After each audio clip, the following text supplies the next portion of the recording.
अस्सलाम वालेकुम, आप देख रहे हैं इनसाइड पाकिस्तान। मैं हूँ मोहम्मद ज़फ़ीर। मुल्क में जारी सियासी गेमा गेमी इलेक्शंस 2024 की तैयारियां हो रही हैं और साथ ही साथ सियासी जोड़ तोड़ भी जारी हैं और जो पॉलिटिकल स्टेक होल्डर्स हैं वो भी उनकी मुलाकातों का सिलसिला भी जारी है। आज chairman Pakistan Peoples Party Bilawal Bhutto साहब ने खिताब किए जलसे से। वो कह रहे थे जी कि खैबर पख्तूनख्वा को हमने शनाख्त दी और साथ ही साथ सूबे के हकूक़ की भी बात की, हकूक़ भी दिए हैं और वो ये कह रहे थे कि जी हमने पिछले 70 साल इस मुल्क के साथ खेले जाने वाले खेल को कहीं ना कहीं हमें अब फुल स्टॉप लगाना होगा। फुल स्टॉप कैसे लगेगा इसका फ़ैसला ख़ुद जमहूरी क़ुव्वतों ने करना है, लेकिन बदकिस्मती से जमहूरी ताकतें ही खुद डिवाइड नज़र आ रही हैं और इसका फ़ायदा हमेशा सेकंड पार्टी थर्ड पार्टी को ही हुआ है। देखने यह है कि सियासी जमातें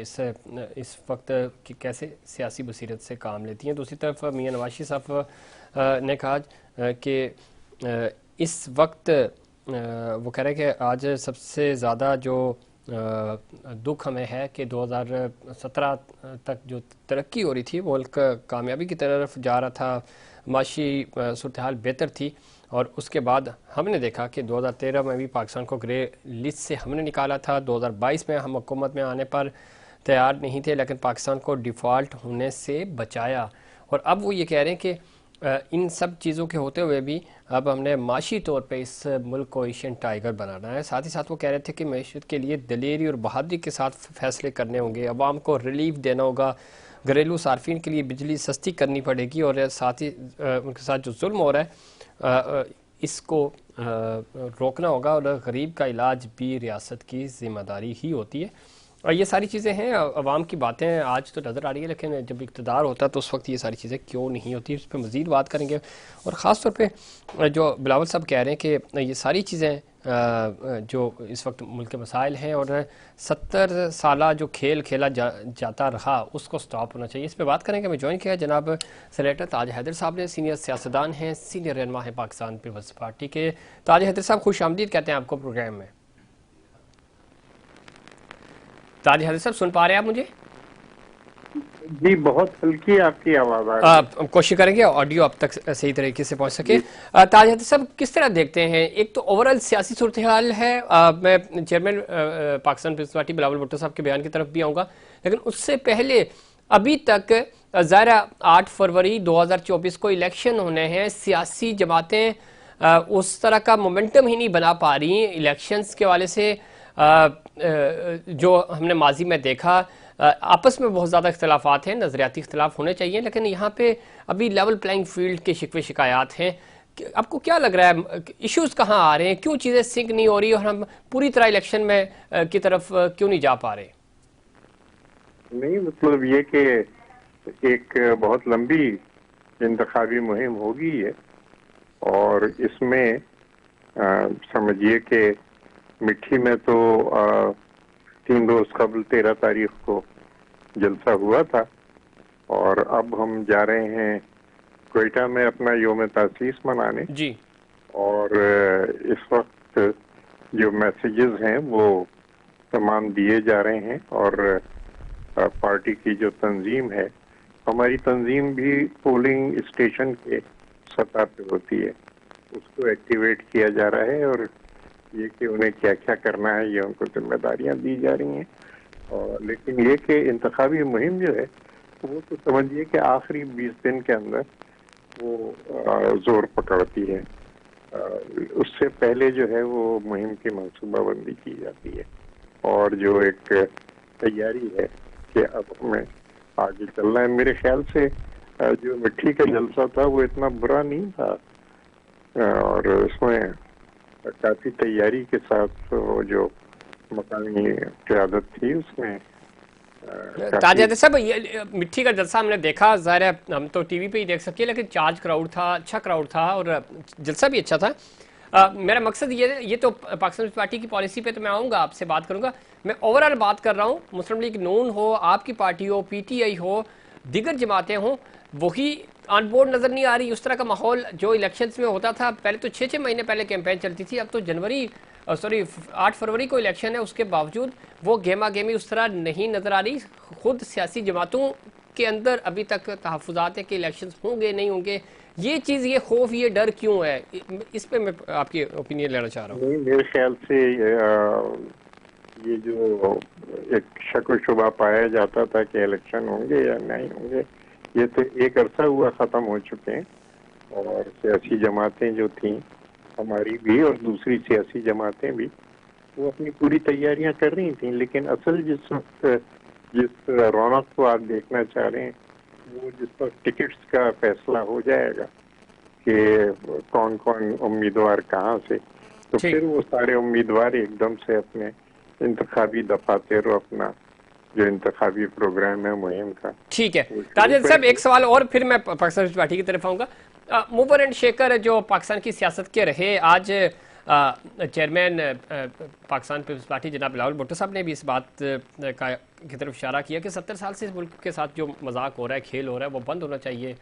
आप समझते हैं कि जो ताकतवर हल्के हैं उन्होंने तो ज़्यादा अलाइदगी इख्तियार कर ली थी कि अब कोई सियासी अमल दखल नहीं होगा सियासत में, लेकिन आज भी मामलात टिल्ड नज़र आ रहे हैं, तो आप समझते हैं कि सब कुछ आज़ादाना ही हो रहा है? या मैं उनको इल्ज़ाम नहीं दूंगा, लेकिन ये कि दाएं बाजू की जो सियासत है वो ज़बरदस्ती उनको सियासत में घसीटती है और सियासत पे उनको हावी करती है। ठीक, अब जो पहले से प्री पोल रिगिंग इतनी बड़ी हुई है, वो तो मुस्लिम लीग ने खुद, सेक्रेटरी जनरल साहब खुद वजीर थे और उन्होंने जो आबादी के अंदर 3 सूबों की आबादी जिस तरीके से कम की, और सिंध की आबादी जो है वो कोई 3 करोड़ के करीब कम की, और कोई 13-14 तो उन्हें खतूत लिखे गए, मीटिंग्स की गई, समझाया गया बार बार, और उसके बाद ऐन वक्त पे आके उन्होंने कहा कि नहीं साहब, अब आप अप्रूव कीजिए, नहीं तो इलेक्शन जो है वो खतरे में पड़ जाएंगे। तो अब ये तमाम चीजें जो हैं, ये पुरानी सियासतगरी, ये जो दाएं बाजू की सियासत थी वो कर रही थी। लेकिन मेरे ख्याल से, जैसा अल्लामा ने कहा था कि पुरानी सियासतगरी ख्वार है, ज़मीनी सुल्तान से बेजार है। लोगों का अवामी शऊर, लोगों का सियासी शऊर अब उस सतह पे पहुंच चुका है कि वो बहुत पहले से भाप लेते हैं कि हाँ लाडला कौन है और किसके लिए जो है वो तमाम मैदान सजाया गया है।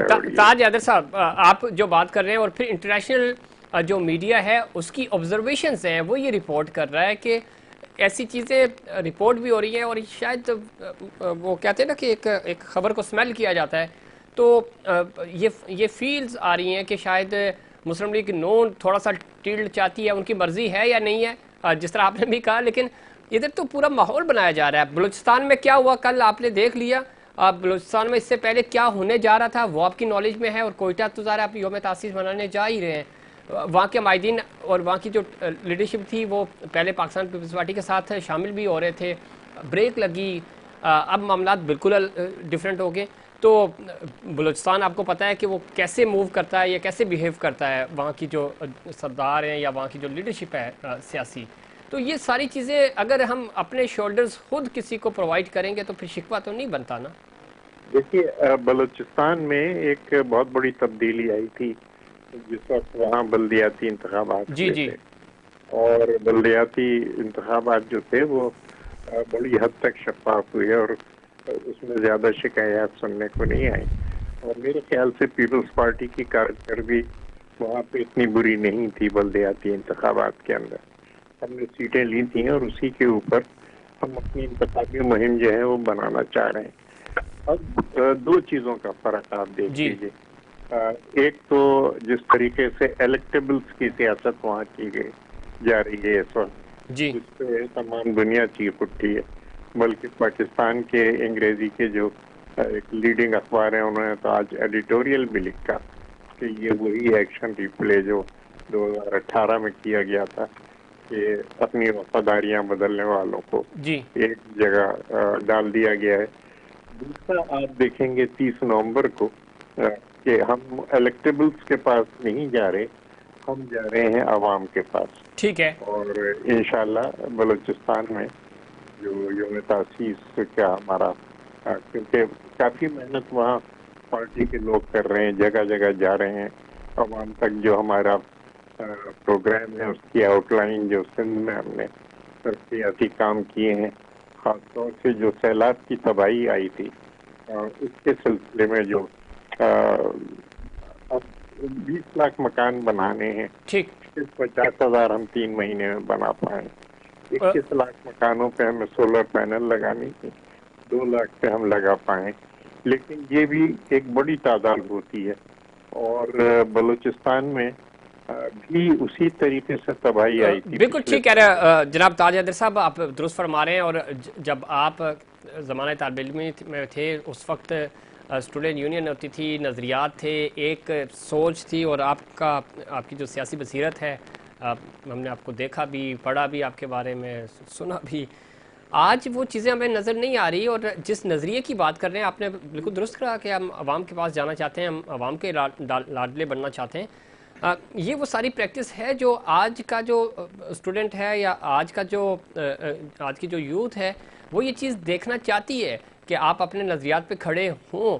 लेकिन क्या करें, इस वक्त जो सियासी लीडरशिप है वो नौजवानों पे ट्रस्ट करने के बजाय, भुट्टो साहब का दौर हमें याद है, उन्होंने नौजवानों को मौका दिया, उस वक्त उन्होंने प्रूव भी किया, जीत के सीटें दी।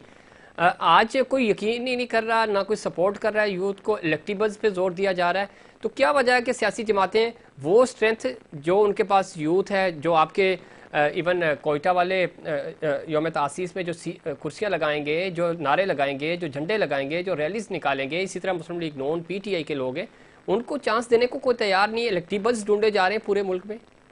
मेरे ख्याल से आप मिक्सअप कर रहे हैं। यानी जो दाएं बाजू की सियासत है वो आप हमारे ऊपर कह रहे हैं कि नहीं, मैं आपके ऊपर नहीं, मैं ओवरऑल कह रहा हूँ कि यूथ आप ओवरऑल तो कुछ नहीं होता ना। एक सियासत तरक्की पसंदों की और एक सियासत रजत पसंदों की है। जो तरक्की पसंदों की सियासत है उसने इश्यूज उठाए हैं। महंगाई का इशू है, बेरोजगारी का इशू है, गुर्बत का इशू है, जो सैलाब से तबाही हुई है उसका इशू है।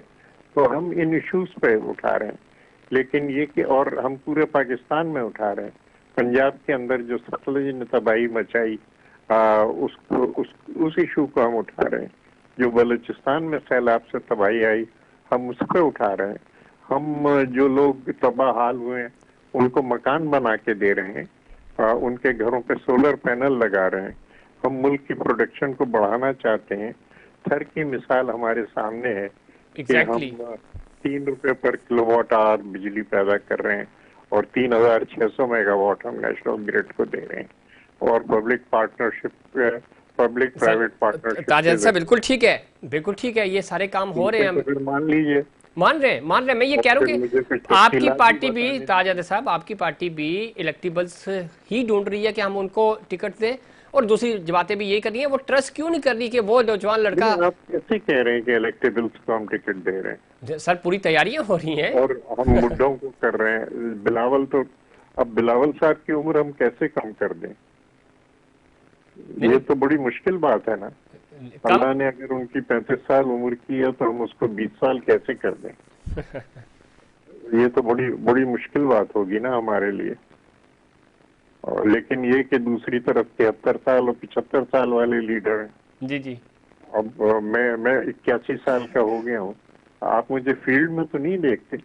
नहीं तो सर आपका तजर्बा इतना है, हम आपकी सियासत को पसंद करते हैं। बिल्कुल कि मैं मुल्क के जो माशी रिवाइवल है उसके ऊपर काम कर रहा हूँ। मैं आज से नहीं 3 साल से कर रहा हूँ। बिल्कुल। और इंशाल्लाह आप देखेंगे कि जो मंशूर है उसके अंदर ऐसी चीजें आएंगी कि जो काबिल कबूल होंगी और उसके अंदर नौजवानों का बहुत बड़ा रोल होना चाहिए। सर मैं बिल्कुल आपसे मुत्तफिक हूँ। और आप जैसे जो सीनियर्स हैं वो थिंक टैंक होते हैं, किसी भी पार्टी का सरमाया होते हैं, ज़ाहिर है आप ही पॉलिसी बनाते हैं, आपकी उसमें इनपुट होता है। तो ये चीज़ें इस यूथ के ऊपर ट्रस्ट नहीं किया जा रहा जिस तरह करना चाहिए, मेरा ये कंसर्न है। मुझे पता नहीं कैसे करना चाहिए। मैं तो जो भी हमारे डिजिटल टीमें हैं, जी, पख्तूनख्वा में हो गई, पंजाब में, सिंध में, बलूचिस्तान में, मैं तो खुद उनको एड्रेस करता हूँ कि अच्छी बात है ताजा साहब, हमारे प्रोग्राम में अब ये भी रखिएगा अपनी अपनी पार्टी के सामने भी कि ज़्यादा से ज़्यादा नुमाइंदगी भी नौजवान नस्ल को मिलनी चाहिए। बस हमारी ये ख्वाहिश है। जवानों को पीरों का उस्ताद कर, बेशक, ये हमारा इलेक्शन सिंबल है। ज़बरदस्त, बिल्कुल, बहुत अच्छी बात है। सेहत को गुलामी से आजाद कर, जवानों को पीरों का उस्ताद पीरों कर। का उस्ताद कर। बेशक, मैंने नहीं कहा, ये इकबाल ने कहा है। जी बिल्कुल बिल्कुल बिल्कुल। लेकिन ये कि मैं दोहरा रहा हूँ उसे। जी बिल्कुल। अच्छा, आगे बढ़ते ताजा साहब, ओवरऑल जब हम बात करते हैं सिंध में इस वक्त आपके खिलाफ इत्तेहाद बनाने की बातें हो रही है। इत्तेहाद पहले भी बने, आपको कोई इस पे फ़र्क नहीं पड़ा, और ग्राउंड रियलिटीज़ ये हैं एटलीस्ट जो सिंध की सियासत है दूर दूर तक अभी आपका कोई मद्दे मुकाबल नहीं है। पंजाब में, केपी में, बलूचिस्तान में क्या होगा वो तो एक अलग बात है, लेकिन सिंध एटलीस्ट आपके पास है आज की डेट तक। कल कोई बड़ा अपसेट होता है, कहें कोई टेम्पर होती हैं चीज़ें, लेकिन मुस्लिम लीग नोन नज़र रख रही है। मियाँ साहब अभी दौरा भी करेंगे, बशीर मेमन साहब को उन्होंने चुना है सदर यहाँ के लिए। तो आप समझते हैं कि कोई कोई मुस्लिम लीग नोन यहाँ पे अपसेट कर पाएगी, कोई कोई ब्रेक थ्रू मिलेगा उनको? देखिए, मैं जो पार्टी का मरकजी इलेक्शन सेल है उसकी सरबराही कर रहा हूँ। जी जी। और मैं किसी पोलिंग स्टेशन को भी समझें एक ओवर कॉन्फिडेंस में नहीं होता हूँ। ठीक है। जब भी आप आराम से हो जाते हैं कि हाँ हम तो जीत रहे हैं, उसी वक्त कहीं ना कहीं से हमला होता है, और ये मेरे साथ कई दफा हो चुका है। जी। इलेक्शन सेल के सरवर, और फिर पहले मैं सेक्रेटरी जनरल था। जी जी। मतलब एक दफा तो ये हुआ कि 38 सीटें ऐसी थी जिनके बारे में मुझे परेशानी थी कि ये हम हार जाएंगे, और मैंने खुसूसी तवज्जो उन 38 सीटों पे दी, और हम 32 सीटें उसमें से जीत गए। लेकिन जो सीटें मजबूत थीं जी, वहाँ हमारे कैंडिडेट आपस में लड़ पड़े, और वहाँ कोई 25 सीटें हम हार गए, जिनके बारे में मैं बड़े आराम से था कि नहीं ये तो हमारे जेब में रखी हुई सीट है। अच्छा। वहाँ हमारे कैंडिडेट आपस में एक दूसरे के खिलाफ लड़ पड़े, और वो तीसरा जो था वो निकल गया। और जिनको मैं कमजोर समझ रहा था और जिन पे मैं पूरी तवज्जो जाती तौर पे दे रहा था और कि ये 38 सीटें जो हैं ये कमजोर हैं, उनमें से हम 32 जीत गए। तो इंतखाबात में आप किसी भी चीज को नजरअंदाज नहीं कर सकते। बिल्कुल। और हम हर जगह, पख्तूनख्वा के अंदर भी पोलिंग स्टेशन की सतह पे हमने टीमें बनाई हैं। ठीक है। तो वहाँ कामयाबी हो गई है, और कोई 10,000 के करीब नए कारकुन नौजवान तो वो आ गए हैं। लेकिन ये कि वो क्या करेंगे, किस तरीके से करेंगे, उनके पास अपने पोलिंग स्टेशन की इंतखाबी फहरिस्तें होंगी, उनमें से कितनों को, और अब जो इलेक्ट्रॉनिक IT का तरीक़ाकार है उससे बड़े आराम से ये हो जाता है कि बिल्कुल ताजा साहब, चूंकि वक्त भी कम है, मैं में इसलिए कह रहा था कि सिंध में जब हम करते हैं, हम भी जाते हैं ना, सर्वे करते हैं, हम लोगों से बात करते हैं, पता चल जाता है कि लोग किस तरफ टिल्ड हैं, लोग वोट देना चाहते हैं या नहीं देना चाहते। बहुत ही रफ अंदाजा होता है। लेकिन ये कि अगर समझिए पख्तूनख्वा के अंदर 10,000 कारकुन हैं जी जो अपने अपने इलाके में कि आज हमने इतने लोगों से राब्ता किया है, जी जी, और उनमें से इतने हमारे फेवर में, और इतने, और आजकल के जो कंप्यूटर है वो तो सारा 5 मिनट के अंदर रिजल्ट बता देते निकाल के हैं। सामने जी। रखते हैं। तो हम इन चीजों से, जो हमारा टेक्निकल यूनिट है वो भी पूरी तरह से तैयारी कर रहा है, और ये भी तैयारी करनी है। अब देखिए ये मामला फिर अल्लाह के हाथ में है। हम और इलेक्शन डे के ऊपर ही तैयारी पता कर सकते चलेगा। हैं, और कभी कभी हमें वो गलती नहीं करनी चाहिए कि जनाब ये तो हम जीत रहे हैं। ठीक है, बहुत शुक्रिया जनाब सेनेटर ताजा साहब, इसमें कोई शक नहीं। लेकिन ज़रा जो एक अवामी रद्दमल होता है, फीडबैक होता है, वो बता रहा होता है कि मामला किस तरफ जा रहे हैं। टिल्ड नज़र आता है आवाम का कि अवाम किसको वोट करेंगे या नहीं करेंगे, कौन सी पार्टी कहाँ स्टैंड कर रही है। इलेक्शन से पहले इस तरह के सर्वेज होते हैं, दुनिया भर में होते हैं, लेकिन सिंध की जब हम बात करते हैं, मुस्लिम लीग नून हमें दूर दूर तक नज़र नहीं आ रही। ग्राउंड रियलिटीज़ आज तक की ये, कल मामला बदल जाते हैं, कोई बड़ा अपसेट होता है तो उसके बारे में कुछ नहीं कहा जा सकता। लेकिन फ़िलहाल सिंध में पाकिस्तान पीपल्स पार्टी मजबूत है, और ये खुद मुस्लिम लीग नून भी इसको एडमिट करती है। लेकिन अपसेट कैसे करेगी, इसके ऊपर बात करेंगे। उससे पहले कमर्शियल ब्रेक।